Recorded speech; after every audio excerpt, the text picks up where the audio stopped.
Hello बच्चों, let's see the question. So the question says total number of adenine and thymine in DNA is 45%. Amount of guanine will be. तो बेटा आपको question में दिया क्या गया है, आपको दिया गया है कि एडेनिन प्लस थाइमिन का जो टोटल नंबर है बेटा वो आपको दिया गया है 45%. ये आपको क्वेश्चन में गिवन है और आपसे पूछा गया है कि अमाउंट ऑफ ग्वानिन क्या होगा और आपसे ग्वानिन का अमाउंट पूछा गया है. क्लियर. तो बेटा हम लोग जानते हैं अकॉर्डिंग टू चारगोफ रूल, चारगोफ ने हमको क्या बताया,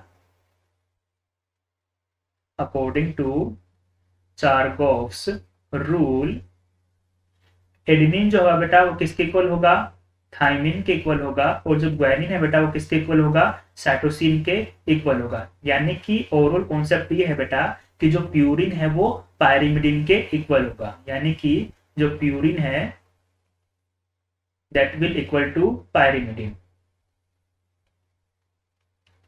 पायरिमिडिन के इक्वल होगा. अब देखिए क्वेश्चन में क्या बोला कि a plus T is equal to 45.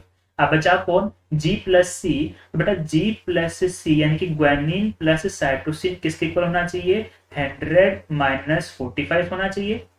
Clear. तो बेटा ये कितना बन जाएगा, 100 माइनस 45 आपके पास में हो जाएगा 55% हमारे पास में होगा ग्वानिन प्लस साइटोसिन. क्लियर. अब देखिए ग्वानिन और साइटोसिन क्या होंगे, इक्वल इक्वल होंगे और टोटल कितना है इन दोनों का मिला के 55. यानी 55 का हाफ ग्वानिन होगा, 55 का हाफ क्या होगा, साइटोसिन होगा. तो देखिए क्या रहेगा कि जो हमारे पास में ग्वानिन होगा, ग्वानिन कितना हो जाएगा 55 का हाफ.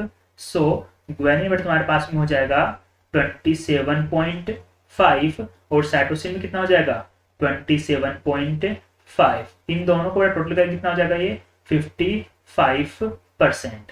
क्लियर. तो ग्वानिन कितना हो गया 27%, साइटोसिन में कितना हो गया 27%. Clear. So according to this our correct answer will be option B, that is 27.5%. Best of luck.